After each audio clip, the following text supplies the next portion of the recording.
Кыргызстанда биринчи жолу онлайн митинг өткөрүлдү. Анда айымдарга карата күч колдонуп, кордук көрсөткөн учурлар талкууланды. Онлайн иш-чарада канткенде аялдарга көргөзүлүп жаткан зомбулукту токтотобуз деген суроонун үстүндө пикирлер айтылып, ар тараптуу мисалдар сунушталды.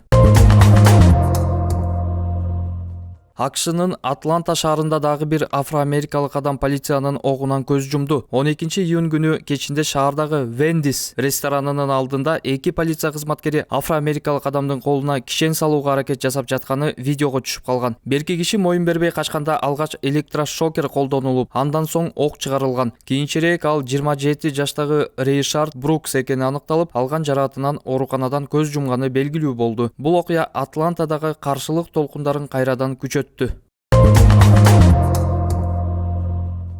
Инсульттан улам 12-июнга караган түнү улуттук госпиталга жаткырылган мурдагы депутат Болот Шернияз комадан чыга элек. Бул тууралуу Говори ТВ маалымат агенттигине анын жакындары билдиришти. Дарыгерлер анын абалын орточо оор деп баалашкан. Болот Шернияз буга чейин 2 жолу инсульт болгон.